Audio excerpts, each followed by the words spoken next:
Hola a todos, bienvenidos y bienvenidas a nuestro segundo episodio de Ejes que Impulsan, el podcast de la Fundación José de la Sobera. Yo soy Lucia Zapena. Para mí es un gran placer acompañarles en este espacio tan lindo y tan necesario. Este espacio nace de una idea simple pero profunda, que la educación, la cultura y la salud son fuerzas que movilizan a la sociedad. No actúan de forma aislada, sino que se entrecruzan, se potencian y generan condiciones para el desarrollo de las personas y de las comunidades. Así que les vamos a seguir esperando en cada uno de nuestros episodios. Y para mí es un gran gusto poder presentar a este gran maestro. Él es director de orquesta, es compositor y gestor cultural paraguayo. Un orgullo realmente para el país, reconocido a nivel nacional e internacional por su gran aporte a la música y a la educación. Él es fundador de Sonidos de la Tierra, una iniciativa que promueve la inclusión social y el desarrollo comunitario a través de la música, especialmente en jóvenes del interior de nuestro país. Así que hoy nuestro eje es la cultura y ya seguramente sabrán de quién estoy hablando, del gran maestro Luis Aram. Bienvenido, querido maestro. Muchas gracias, un placer después de tanto tiempo contigo, así que estamos aquí para compartir esta experiencia tan rica de la vida en el mundo de la cultura. Totalmente, tenemos lindas preguntas para compartir contigo, maestro. Pero antes yo quería saber, para que también la audiencia sepa, ¿cuánto tiempo ya tiene Sonidos de la Tierra? El año que viene cumplimos 25 años. O sea, estamos preparando para esa gran celebración y estamos en los 17 departamentos de todo el Paraguay, con un montón de escuelas de música comunitarias administradas por las propias comunidades. ¡Qué maravilla! Bueno, el año que viene echamos la casa por la ventana para hacer celebraciones y celebraciones. Y pasaron por las filas de Sonidos de la Tierra más de 27.000 niños y jóvenes con un instrumento musical en sus manos. Eso en es todo maravilloso, este tiempo. Realmente. Y salieron de... Este proyecto es un proyecto más bien social, no buscamos formar músicos profesionales, para eso están los conservatorios, las universidades. Pero igual se han formado. Pero sí, tenemos un programa de becas y en este tiempo son más de 400 jóvenes del interior del país que viven de la música, tocan en orquestas profesionales, muchos en el exterior y otros están en la docencia. ¡Qué maravilla! Bueno, muchas felicidades, maestro. Gracias. Bueno, tenemos una cantidad de preguntas para poder compartir con la audiencia a través de las redes sociales de la Fundación José de la Sobera, así que les invitamos a que nos sigan y también que estén atentos a cada episodio que vamos subiendo a YouTube. Bueno, maestro, ¿qué lugar ocupa la cultura en la vida de una sociedad? Bueno, la cultura es tiene conceptos muy amplios y complejos, ¿verdad? Anteriormente, hablo de un siglo atrás, había un modelo del eurocentrismo, es decir, donde se tomaba como un modelo de evolución de la cultura, tomando como modelo Europa. Claro, pero eso cambió totalmente porque la cultura es un conjunto de saberes de todas las comunidades. Fue muy simpático en el campo de la música.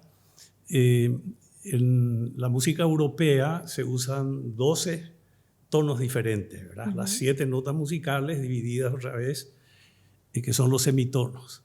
Y entonces ese era el modelo sobre el que construyeron Mozart, Beethoven, Bach, toda la rica cultura. Todos los grandes. Y entonces era el modelo a tener. Sin embargo, descubrieron los musicólogos que los hindúes perciben una diferencia más pequeña que el semitono y tienen músicas dividido el espectro musical en 24 sonidos que nosotros no percibimos. Claro. Entonces eso puso todo en crisis. Sí. Cambió. Hoy día el concepto generalizado, ¿verdad?, en antropología y en antropología cultural es que cada pueblo, cada comunidad tiene su modelo cultural, que es valioso porque es de sí mismo. Unas necesidades de, por ejemplo, Asunción nomás, ¿verdad? Dentro de la cultura entra la arquitectura, la gastronomía, la vestimenta, o sea, es todo lo que es la vida misma. En muchos años en arquitectura e ingeniería se comenzaron a introducir los ascensores, Claro. ¿verdad? Nueva York es una ciudad de ascensores, ¿verdad? Claro, acá también Chicago, tenemos. Los Ángeles. Acá está comenzando. Porque tenemos cada vez edificios más altos. En esos primeros tiempos era un desastre tener un ascensor, la gente no sabía usar.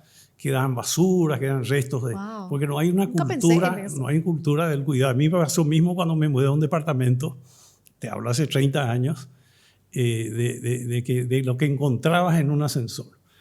Y un ascensor puede ser importante a una cultura dentro de una ciudad como Asunción, pero en el Chaco no tiene sentido. La claro. gente que vive en el Chaco tiene otro, quieren agua y caminos. Claro. Entonces, un poco en ese contexto es que la cultura hoy se ve como en un término muy amplio del concepto. Seguimos. Cuando hablamos de cultura, ¿verdad? ¿De qué estamos hablando más allá de las expresiones artísticas? Más o menos ya me respondiste, pero si queremos todavía ampliar un poco más. Sí, bueno, nosotros somos parte de lo que es la cultura occidental, fruto de migraciones. Claro, tenemos Aquí mucha mezcla.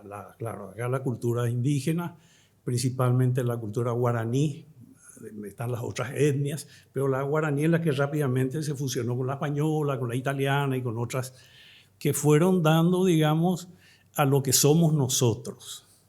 Y ese que somos nosotros, otra vez, tiene toda su forma de expresión cultural en la región en que te toca, ¿verdad? Hay una cultura guaireña. Sí, tienen muy fuerte. Sí, más muy allá fuerte. de que y hay cosas que a ellos les gusta. gusta, que a otras comunidades, por ejemplo, de la zona de Ñembucú, no les gusta. Claro. Pero hay un patrón sí que nos une, que es la cultura en general y el arte en general, donde entra la literatura, con los libros, las novelas, los cuentos, la música, en sus expresiones. Te quiero contar algo, una experiencia muy simpática, que tiene mucho que ver con esta pregunta. Cuando se cumplió 100 años del aniversario del nacimiento de José Asunción Flores, sí, que no tiene nada que ver con los 100 años de la guaranía, fue antes de los 100 años. 20 años atrás. Sí. Nosotros hicimos una campaña con Sonidos de la Tierra. Con Sonidos de la Tierra, en todas las escuelas de música, a que los chicos y la comunidad, los músicos locales, los folcloristas, canten guaranías. Qué lindo. No prendió. ¿No? No prendió, no la sienten suya. O sea, ellos están con sus polcas, con sus paraquellas con sus compuestos, eso les llega. Fue un experimento que lo hablamos con los amigos del Ateneo Cultural José Asunción Flores. Por eso trabajamos mucho en tratar de difundir todo este tiempo con talleres, con conciertos, pero es una canción urbana. O sea, es una canción que se creó en Asunción y habla de las nostalgias del que dejó su valle. Tiene un texto muy elaborado, un texto rico hecho por poetas como Manuel Ortiz Herrero, después Elvio Romero, después tantos otros. Entonces la gente del pueblo le ve como una cultura que es de otro lugar. Claro, le ve como lejano. Qué interesante, pero sí, el año pasado se hicieron una cantidad de actividades justamente por los 100 años de la guaraní. Creo que eso se dio a conocer bastante, ¿verdad? Bueno, ¿por qué la cultura es un eje que impulsa el desarrollo social? Sí, eso es muy importante. Eso va conectado a los dos temas anteriores que tocamos, que hay un proceso normal que va de la mano, la educación con la cultura, ¿verdad? Es decir, hay un interés general en cualquier sociedad en ir incorporando, es decir, hablar varios idiomas, conocer otras culturas, conocer otros saberes de otras naciones que te enriquecen. Y esa siempre fue una lucha, digamos, entre muchos intelectuales en que muchos, hablo ya de la época de Stroessner, en atrás donde se hablaba de la raza guaraní y donde nosotros los paraguayos creíamos que el centro del universo era nuestro ombligo. ¿Verdad? ¿Para qué vamos a necesitar de nadie, de otra cultura? Así no se puede crecer. Nadie nos va a enseñar, nosotros sabemos todo, ¿verdad? Y eso fue cambiando, o sea, el cambio, así como la transición democrática se dio, también se dio en una necesidad de la gente que quiere salir adelante, quiere conocer. Y ahí entramos nosotros con Sonidos de la Tierra y otros proyectos culturales a, digamos, acercar a la gente las obras maestras de la música universal, el conocimiento de lo que es la lectura musical, la ejecución instrumental, el construir belleza en conjunto. Y eso fue aprendiendo de una manera muy, muy rica. Y en las comunidades del interior, todos los grupos de teatro, de danza, los festivales, movilizan la microeconomía y crean ese sentimiento de agrupación, de identidad. De sentirse parte. Sí. Claro. Y lo otro no te afecta. Es decir, el conocer esa cultura te hace valorar más la que es la tuya propia. Y nosotros insistimos mucho en eso que el joven, el adolescente, sienta lo que es su historia, sienta lo que es su propia vida, de dónde viene, que te hable tu abuelita, que te cuente, ¿verdad? Que coman sus comidas, que conocer la historia de tu pueblo. De tu familia. ¿Verdad? Tuve una experiencia fantástica hace poco en ese sentido. ¿Querés contarnos? Sí. No, una de tantas, ¿verdad? Ajá. Que tenemos un proyecto que se llama Armonías de la Memoria dentro de Sonidos de la Tierra, justamente con la Fundación José de la Sobera, en varias comunidades, uniendo en cada localidad turismo, con arte, con expresiones diferentes, formando monitores turísticos de los propios pueblos. Y en San Juan Bautista, que es una comunidad que tiene mucha cultura, San Juan Bautista. Amo tanto, sí. Ahí los jóvenes empezaron a identificar las casas antiguas. Y detrás de las casas antiguas, las historias de cada casa. Las historias familiares, de dónde vino. Se lograron identificar 100 edificios que a nadie le importaba. Era del pueblo, estaba ahí y convivían con eso. Ahora es un patrimonio de la comunidad. Qué hermoso. Y tiene un valor y los propios dueños valoran esa historia. O sea, es poner en el interés, focalizar en el interés de la gente su propia cultura. Y eso te da seguridad, te da firmeza, te da identidad, que es importante para ser fuertes. Sentido de pertenencia, que es tan fundamental. Sí. Y ahí más o menos ya me respondiste la siguiente pregunta, que era ¿qué sucede cuando el acceso a la cultura llega a comunidades donde antes no estaba presente? Y es algo que ustedes hacen mucho, recorriendo el país y llevando justamente Sonidos de la Tierra a diferentes comunidades. Sí, y lo que dentro de ese tema también, lo que nosotros insistimos mucho y trabajamos mucho. Fue un trabajo de hormiga de años. Claro, quizás al comienzo... No es un clic y ya está, ¿verdad? Al comienzo a lo mejor no recibían con los brazos abiertos, medio con miedo. Formar en cada pueblo, en cada región, a los portadores de su propia memoria musical. A los líderes. Sí, ¿verdad? Eso. Y entonces ellos son dueños. No es que yo me voy con mi orquesta a mostrarle o que viene otro. No, ellos producen. Ellos hacen la cultura de sus pueblos. Qué lindo. Y desde tu experiencia, maestro, ¿cómo transforma la música a la comunidad, a cada comunidad? Este es fantástico. Para nosotros fue un proceso muy bueno porque en este caso, cuando comenzamos... a salir a las comunidades. A salir a las comunidades. En realidad, el primer objetivo era... ayudar a reducir la violencia juvenil, el bullying, la violencia que hay en nuestro país en todos los extremos, ¿verdad? En las clases, todas las clases menos sociales, favorecidas sí. Y las clases altas, ¿verdad? Entonces era buscar esa manera de hacer contención en los jóvenes, hacer un empleo útil de su tiempo libre. Claro, que estén ocupados en algo música, productivo. Trabajar juntos. Pero eso después vimos que no solo producía un mejoramiento, por ejemplo, el índice de rendimiento escolar. Eso es a largo plazo, ¿verdad? Sí. En ese proceso tenía más armonía en la casa. Tenemos una historia fantástica que me gustaría contar dentro de ese proceso. Y eso se trasladó pues a las comunidades. Por eso les llamamos escuelas comunitarias de música. Porque el niño dice, yo... y mi instrumento musical. Claro, y también su autoestima instrumento también musical es y yo, bueno. miembro de una orquesta. De mi orquesta a mi comunidad y de mi comunidad al mundo. Es decir, para que vuelen con sus alas propias. Y dentro de eso, cuando comenzábamos, estábamos en Cacupé. Y eran los comienzos, la gente trataba de entender qué es lo que es. Estamos hablando de cuántos años más o menos atrás. Y hace 24 años. O sea, cuando estaba empezando, sí, entonces, sí. Sonidos de la Tierra.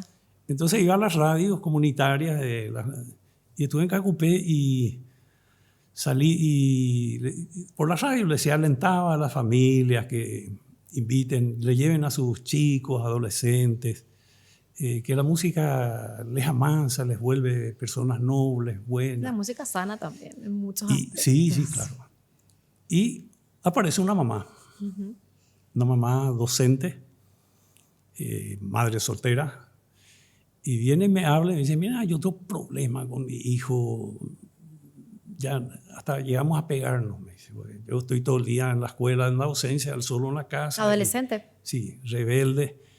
¿Y usted cree que se va a producir un cambio? Y me dice, pues yo tenía que comprarle para su guitarra ella, ¿verdad? Claro. Nosotros donamos un lote, pero después tienen... Era limitado. Sí.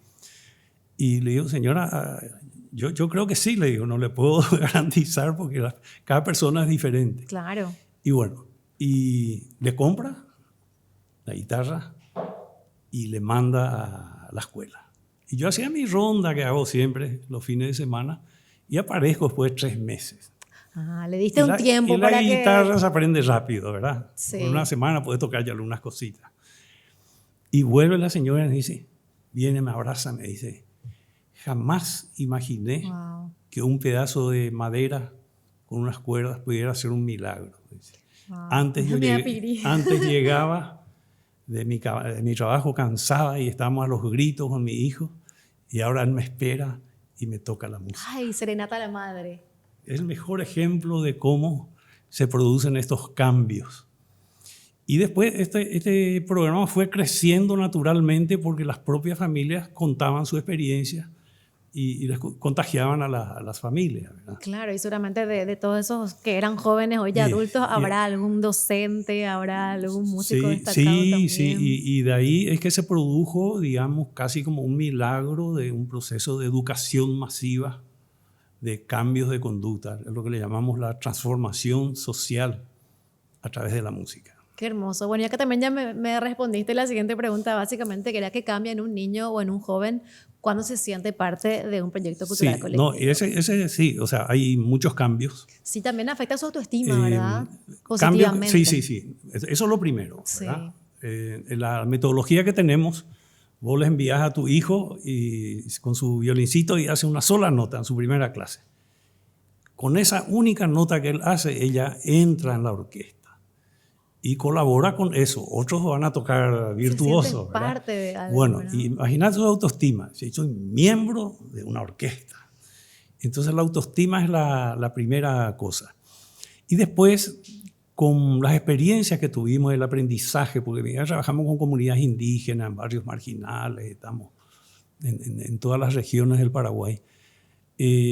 Al descubrir esos cambios ya convertimos en una metodología que se llama la Orquesta Escuela de Vida.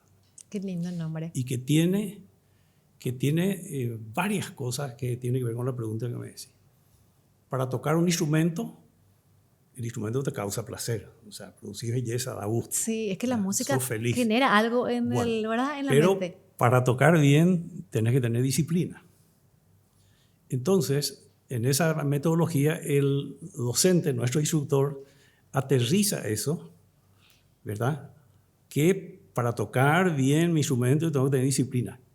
¿Qué pasa si yo aplico eso a mi vida para otras cosas? Claro. ¿Verdad? Para tocar en una orquesta hay que ser honesto, no podés desafinar. Si vos desafinás, en una sociedad, si vos robás, quitas la armonía del grupo. Después otro valor dentro de esa orquesta escuela de vida es la solidaridad.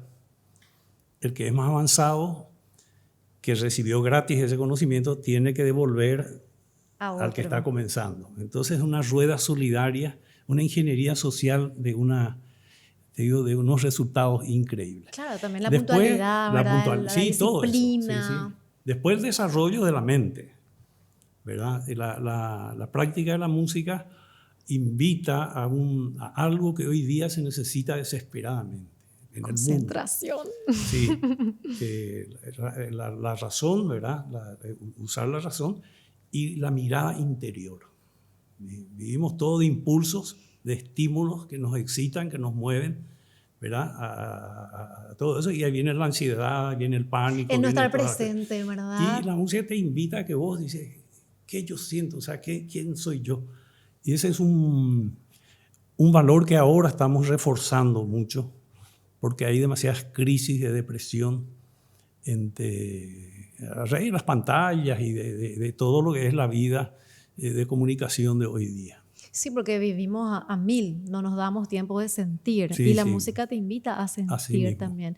Y antes de seguir con estas preguntas, ¿a partir de qué edad, con niños de qué edad están trabajando? Nosotros formalmente es de 8, pero por ahí aparece algún chiquitito que vuela, ¿verdad? Pero son aceptados todos, incluso los adultos mayores, ¿verdad? Una abuelita tuvo el sueño de su vida que le frustraron en su casa, no le permitieron tocar el arpa, entonces... ¡Qué hermoso! Ay, sí, no es nada más. Nunca es tarde, nunca ni muy es tarde. temprano. Sí, nunca es tarde. ¡Qué lindo! Bueno, ¿y qué valores se transmite, maestro, a través de la práctica cultural, incluso sin decirnos explícitamente? Bueno, algo ya nos dijiste, bueno, hablaste de los valores, de la solidaridad, de la puntualidad, de la disciplina, pero ¿qué otros también valores se adquieren con la cultura?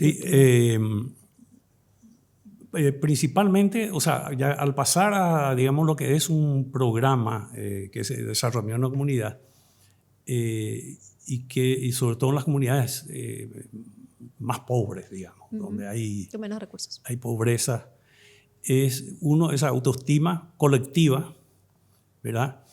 Y nosotros, mientras el chico aprende a tocar su flauta, a cantar o su guitarra, un equipo le entrena a los padres a hacer la gestión del programa, ¿verdad? A administrar, a hacer fundraising, a hacer planificación estratégica. Wow. Así ya también te los hablan, padres se ven beneficiados. A veces empiezan una escuela bajo un árbol, después ya decís, bueno, vamos a buscar una propiedad, vamos a buscar local. Entonces ya te hablan nuestra planificación para los próximos 10 años. ¡Qué maravilla! Entonces ese que son las dos líneas marcadas por el Foro Económico Mundial para combatir la pobreza. Autoestima, que la gente quiera salir más allá de su miserable liño de mandioca. Que sueñen en grande. Sí, mirar. Y la capacidad de organización. Hoy día, el campesino más pobre, si forma una precooperativa entre sus vecinos, ya pueden acceder a créditos, ya pueden acceder a otro tipo de... Es el mundo que hoy necesita. O sea, que necesitamos impulsar para combatir la pobreza. Y no solo la pobreza económica. También la pobreza intelectual, sobre ¿verdad? todo. Sí. Maestro, ¿por qué la cultura es una herramienta tan poderosa para formar personas, no solamente artistas? Es muy importante el conocimiento de las culturas del mundo, ¿verdad? En el caso, con la música vos viajás por el mundo, ¿verdad? Sí, ¿verdad? La música habla de historias, de vida, de personas, de guerras, de desamores, es matemática, ¿verdad? También es geografía, es historia. Y ese enriquecimiento de conocer eso a más de las obras, y no solo la música, la poesía, la novela, ¿verdad? Y las otras expresiones hoy día, te enriquecen y te hacen ver, digamos, el mundo de otra manera.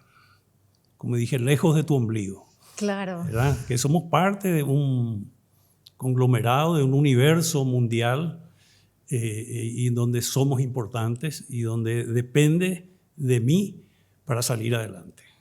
Ese creo que es una de las transformaciones más grandes, que es el luchar y vas a conseguir lo que quieras. ¿Y qué aprende un joven en una orquesta o grupo musical que difícilmente pueda aprender en otros espacios? Lo primero son las actitudes democráticas, ¿verdad?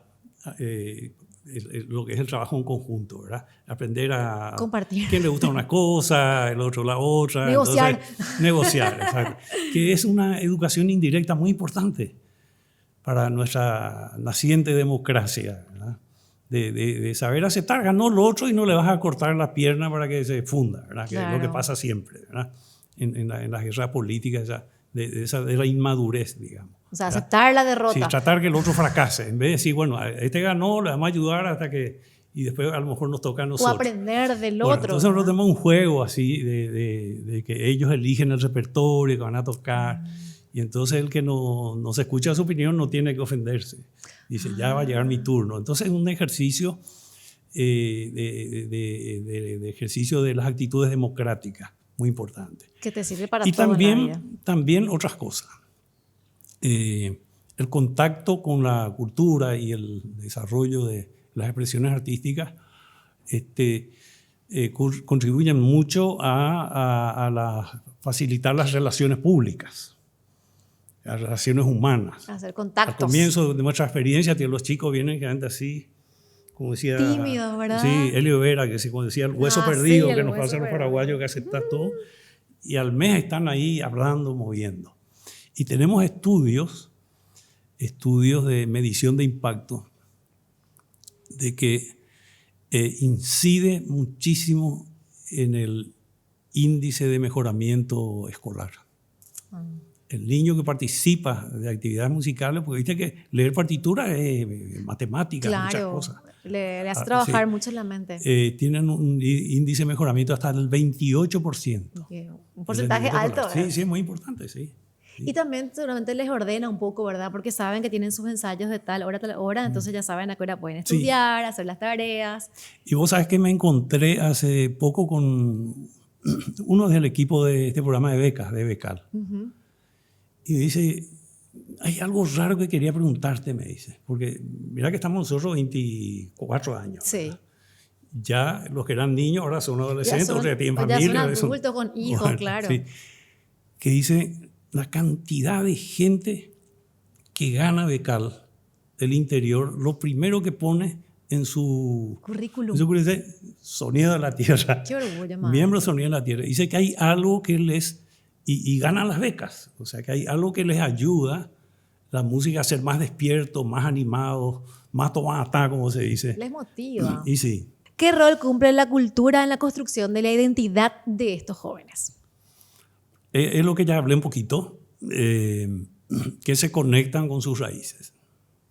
Eso me decía nosotros llamamos muchos expertos siempre, ¿verdad? Que gente que viene, se suma a colaborar. Del país, pero también de afuera a veces, de afuera, ¿verdad? De afuera, de Japón, de Corea, de España, de Italia, Alemania, Suiza.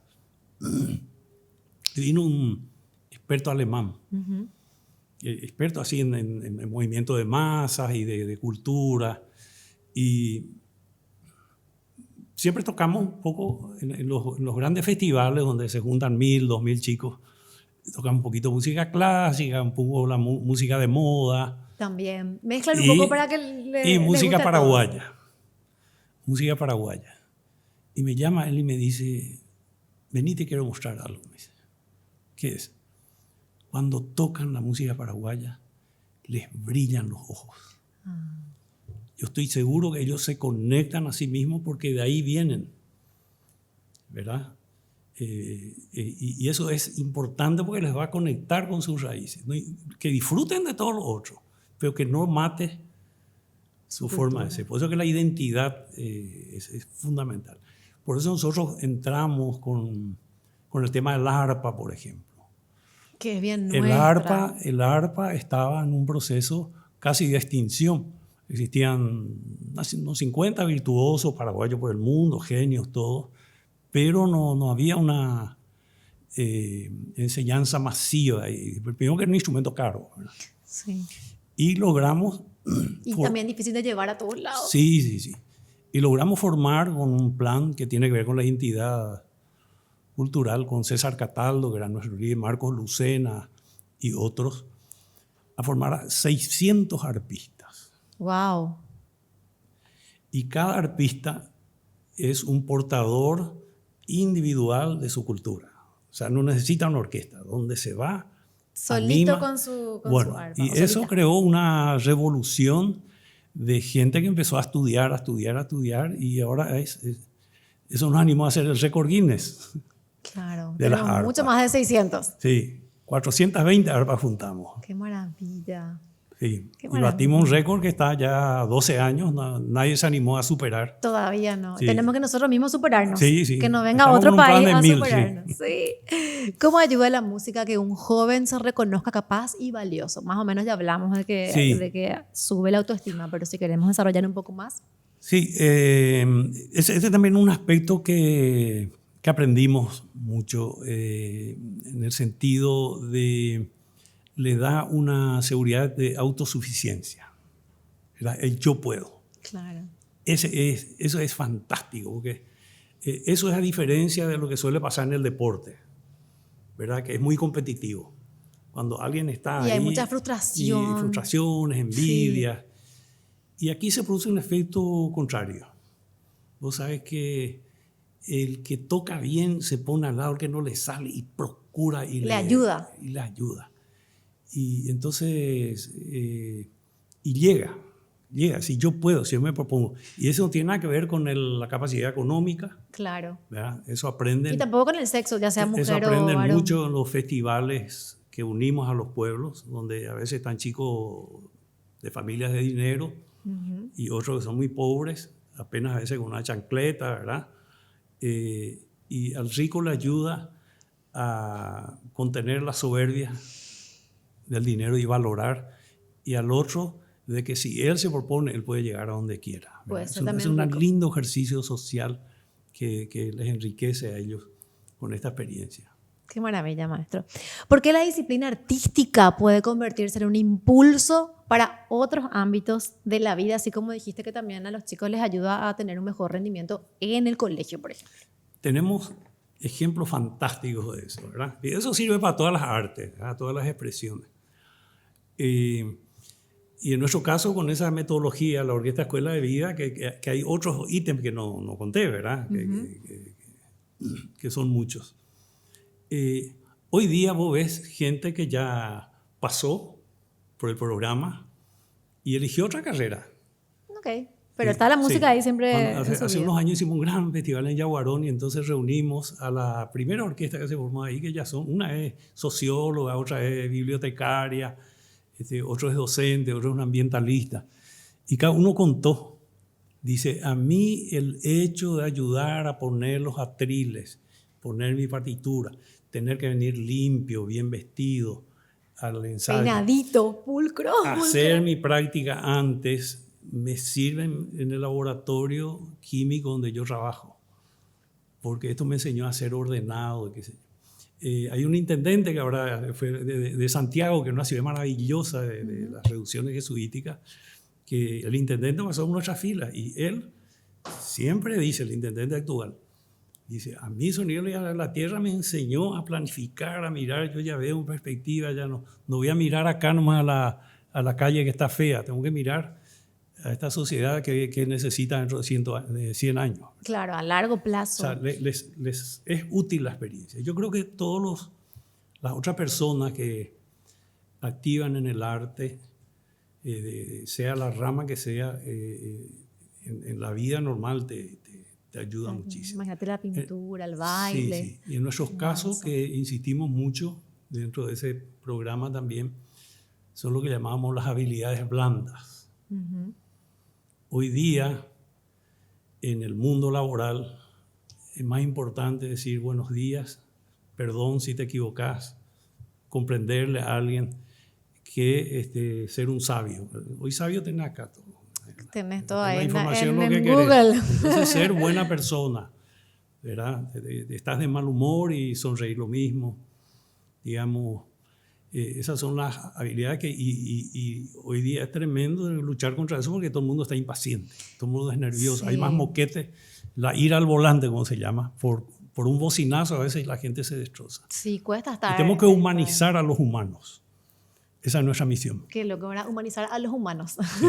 Sí, Qué linda frase. ¿Cuánto tiempo dura cada programa de Sonidos de la Tierra, maestro?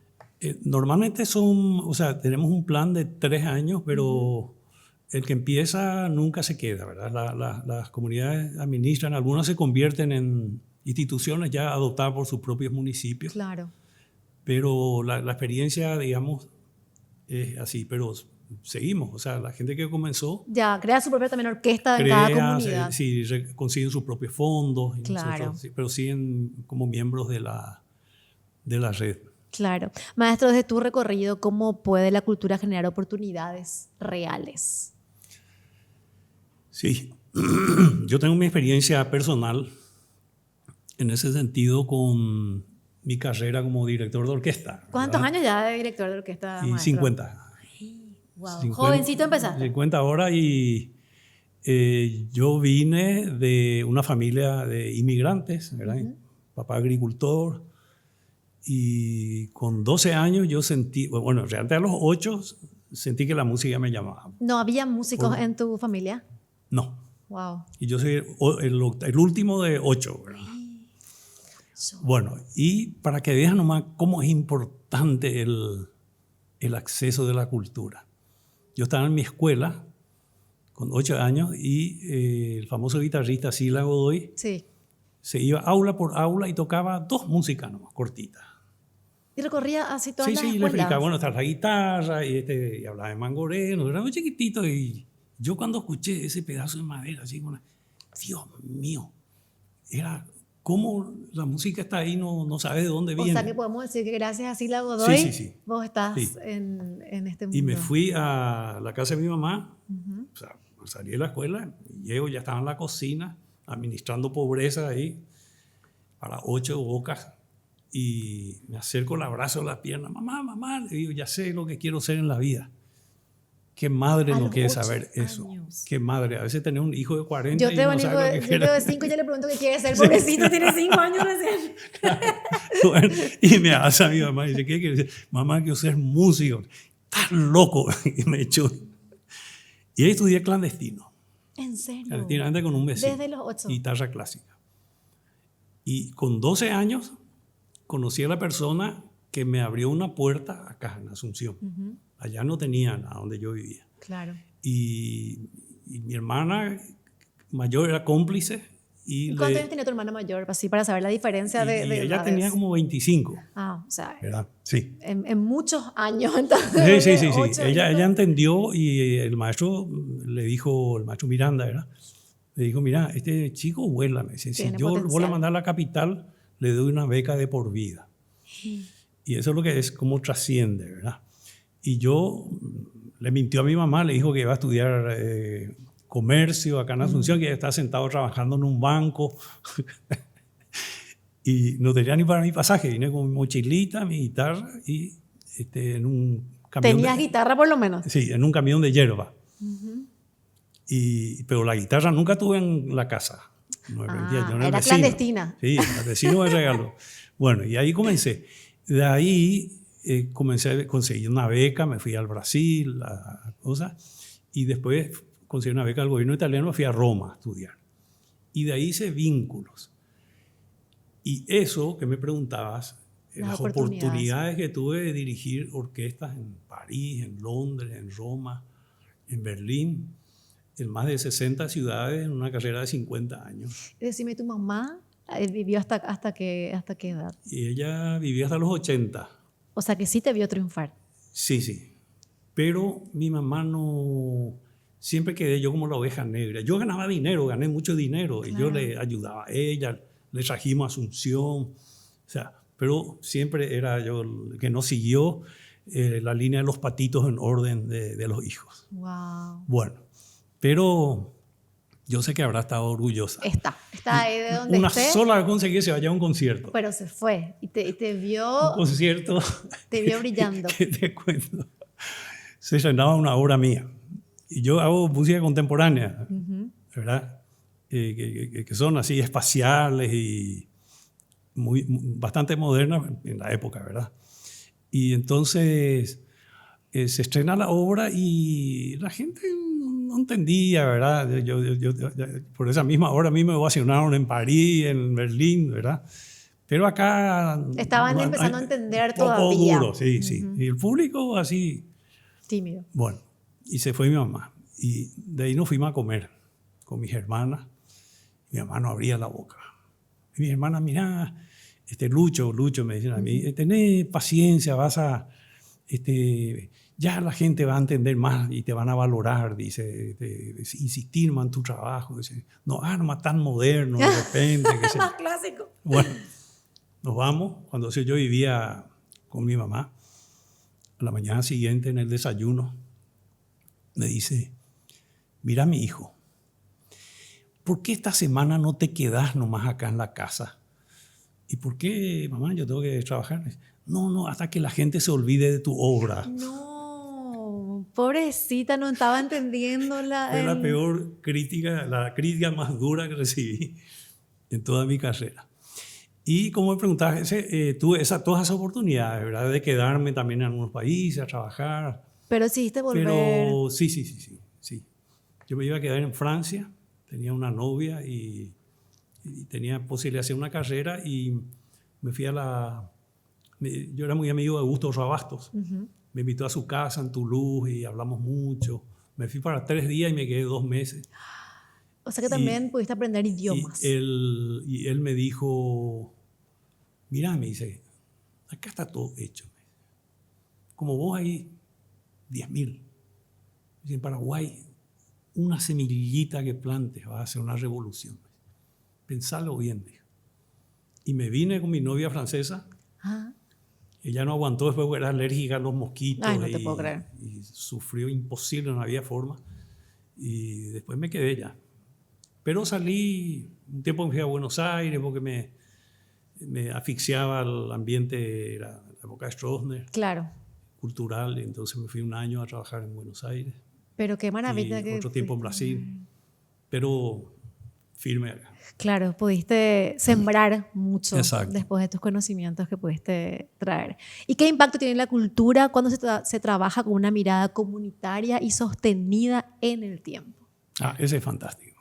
Eso es fantástico porque le convierte a la gente en emprendedores, ¿verdad? Y en lugares humildes, que yo digo siempre, dejar de sentirse campesino pobre, sino campesino emprendedor. Claro. Entonces, pensar más allá de ser empleado.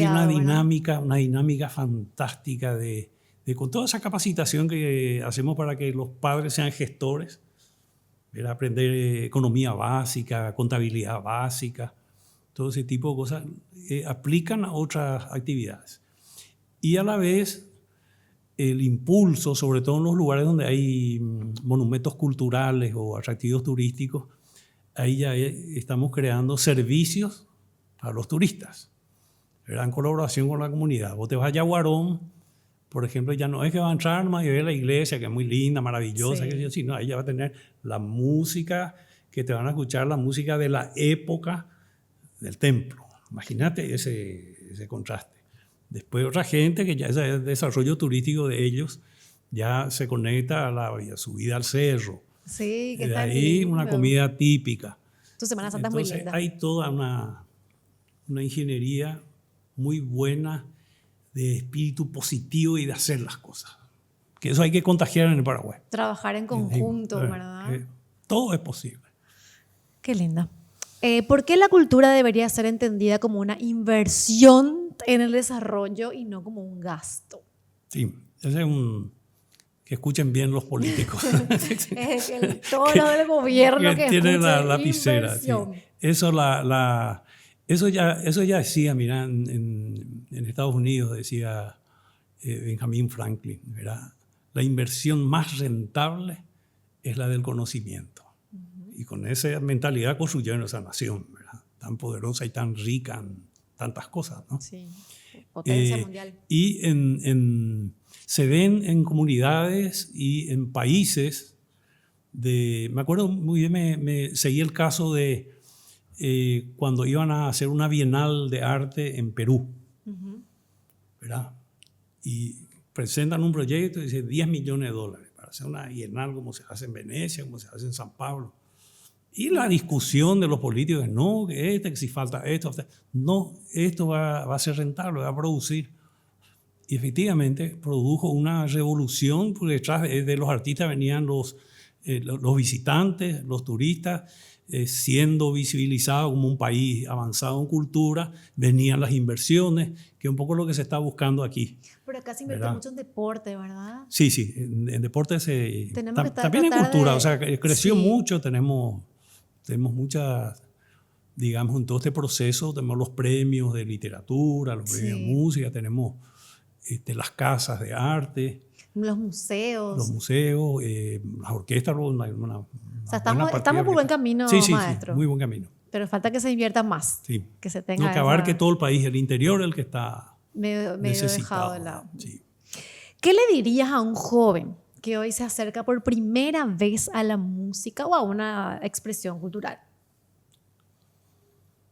Le diría que se acerque a nosotros, o si no es a nosotros, a quien le dé la oportunidad, ¿verdad? Que le va a cambiar la vida, que nunca te vas a sentir solo. La música es una compañía que te eleva el espíritu. Estás triste y te va a levantar, estás desganado, te va a energizar. Es algo grandioso, y si logras conectar con otras personas para crear belleza, vas a estar muy cerca de aquello que creemos que es la perfección del universo. ¡Qué hermoso! De hecho, hay una frase que me gusta mucho, maestro, que dice que el pájaro no canta porque está feliz, sino que es feliz porque canta. Bueno, la música nos cambia el estado anímico. Qué lindo, no conocía esa frase. Sí, la música tiene ese poder de transformar. Claro. ¿Qué enseñanza te dejó el trabajo con niños y jóvenes a lo largo de estos casi 25 años? Para mí, digo, ¿por qué no comencé antes? Sí. Antes de... Sí, o sea, yo llegué a un punto de que, digamos, me realicé como artista, ¿no? Uh-huh. Conseguí lo que quería, viajé por todo el mundo, tomé mi amigo por el mundo, gané dinero, y llegó un momento y dije, y encima esta profesión es la única profesión del mundo que le da la espalda a su cliente. ¿Por qué? Porque el director le mira a la orquesta y le da la espalda al público que pagó la entrada. No hay otra profesión así. Es verdad. ¿Verdad? Y encima es maravillosa esta profesión porque, viste que, por ejemplo, bueno, uno que mueve los gestos y todos tocan para vos. Tenés poder, ¿verdad? Vos, o sea, todo depende de vos. No es lo solo mental, el efecto es visceral, acá en el cuerpo sentís la música, una emoción tremenda. Y después, lo más maravilloso es que te pagan más que a los otros, te agasajan, y hay algo más todavía, que es lo que más me gusta a mí. Viste, por ejemplo, hay un equipo de fútbol. El trabajo de un director es bastante como el técnico, ¿verdad? Claro, el del... Va perdiendo, las cosas salen mal y chao. Y en la dirección de orquesta, ¿sabes qué es? Si algo sale mal, siempre se le culpa a los músicos, nunca al director. Y no te da también, no es mucha responsabilidad. Al comienzo no te daba miedo, no estabas muy nervioso. No. Siempre seguro. Yo entré naturalmente por un proceso, digamos, en realidad no estaba en mi proyecto de vida ser director, ¿verdad? Quería ser primero concertista, después la gente no valoraba, entonces mi sueño era estar bajo un mango con mis libros, mis caches, y componer, escribir música, crear obras. Y una vez mi primera obra, mi Opus 1, yo tenía 17... Ópera prima sería, sí, si hablamos tenía 17 años, tocó la orquesta de la que soy director ahora, imagínate. Uh-huh. Y no le dieron importancia porque yo era joven, no tenían tiempo y leyeron más o menos, nomás. Y subestimaron. Se tocó un desastre, que la gente se empezaba a reír. Y yo me fui... Yo estaba entre el público, ¿verdad? Y me sentí mal en la mitad y me encerré en el baño del teatro a llorar de rabia. Claro, frustración. Y ahí me juré, dice, voy a estudiar dirección de orquesta para tocar con respeto las obras de los demás. Y así me volví director. Empecé hermoso. Con coros de niños, o sea, fui paso por paso, entonces para mí es un lugar natural. Nunca estoy nervioso frente a ninguna orquesta. Claro, Y porque hay se dio orquestas que no son naturalmente. fáciles, ¿verdad? Me acuerdo cuando dirigí en París la primera vez, me presentaron y dice, aquí en Paraguay es un país de indios, decían, los propios músicos. Todavía tienen ese concepto. Ahora no, ahora se conoce, estoy hablando hace 40 años, Claro, sí. ¿verdad? Y encima se veía todo lo negro, dictaduras, contrabando, todo Lo como negativo. yo decía siempre, mi esfuerzo era el doble cuando salía de acá y me iba a dirigir a Europa. Digamos, uno, vencer el manto de desconfianza sobre alguien que viene de un lugar aislado del Inferior mundo. para ellos. Sí. Y el otro, viviendo acá en una comodidad, digamos, mantener ese nivel de performance que necesitas para estar allá. Claro, es un desafío. Fueron años de mucho sacrificio en el comienzo. Pero hoy ya los mirás con nostalgia seguramente, Sí, ¿verdad? sí, no, después me hice muy amigo de todos, ¿verdad? Y me invitan siempre. Qué maravilla. ¿Cómo te gustaría, maestro, que se entienda el rol de la cultura en el Paraguay del futuro? Y principalmente con instituciones sólidas en todo el país, que garanticen los espacios a los jóvenes, los centros culturales, centros de formación, escuelas de talleres, de oficios artísticos. Ese es mi sueño, y que sea accesible para todos. Para todos, ¿verdad? Eso va a cambiar porque el arte tiene que ir muy profundamente acompañado a la educación, ¿verdad? Nuestra educación se limita a mucha pobreza, a suma de conocimientos. Hay muchos esfuerzos de toda la gente que está trabajando en abrir la mente, en crear capacidad de raciocinio, en despertar el juicio crítico. Pero el arte es lo que te hace eso, te hace feliz y te da sabiduría. Claro, te da cultura. Para ir cerrando, maestro, primero, bueno, agradecerte por este espacio tan valioso. Escucharte es realmente un placer, uno aprende muchísimo. Gracias por compartir tu sabiduría con nosotros. Me imagino que vos das muchos consejos a los jóvenes que te piden. ¿Qué consejo te hubiera gustado a vos escuchar de joven? Eso es muy fuerte. Sí, ¿verdad? ¿O qué Sí. consejo te estarías, si yo fuese tu yo de antes, de chiquitito, cuando vino y le dijo a su mamá que quería dedicarse a la música? Yo creo que es dar. Si un joven me va a dar un consejo a mí, O sea, si que vos... me diga dar, o sea, retribuir lo que la vida te dio, ¿verdad? Pero yo recuerdo algo que para mí, y les comento siempre a los chicos, ¿verdad? Que mi papá, que fue inmigrante, ¿verdad? A los 5 años, un día me agarró y me mostró el horizonte. Uh-huh. Y, Era sabio tu papá. sí. Y me dijo, nunca te conformes acá con el gallinero. Me dice. Uh-huh. Mira, tené tu mirada, no tengas miedo. Andate más allá del horizonte. En cualquier parte del mundo hay gente buena y gente mala. Juntate con la gente buena y te va a ir bien. Y creo que eso me quedó ahí, ¿verdad? Y es lo que yo siempre les cuento cuando doy charlas motivacionales a los adolescentes, a los niños. Les cuento la fábula de el águila y las gallinas. Contanos así rápidamente en este tiempito que nos queda. Bueno, pasó en un pueblo de África, ¿verdad? Que un señor tenía un gallinero y de repente, caminando con un amigo de un cerro, encuentra un polluelo y lo lleva, el polluelo. Y así era la cría de un águila. Uh-huh. Entonces le mete en su gallinero y le da de comer. Como si fuese sí, como una gallina normal. ¿verdad? Y la gallina es todo así, hasta ahí de su mundo. Y poco a poco crece y ya es gigante. La águila es lo más gigante que hay, ¿verdad? Y entonces estaba ahí, ya estaba incómodo, pero seguía feliz porque tenía su comida. Entonces pasa un amigo vecino y le dice, mira, tenés que liberarle, es un águila. El águila vuela por el mundo, es libre, ve el universo. Y no, ya tiene su espíritu de gallina, ya está. y hicieron una apuesta. Y se fueron a un árbol y le enfocaron al águila. El águila miró el sol ahí y miró otra vez su seguridad al gallinero, volvió al gallinero. Dice, no, vamos a insistir. Hicieron 3 veces la prueba y fueron más alto hasta un cerro.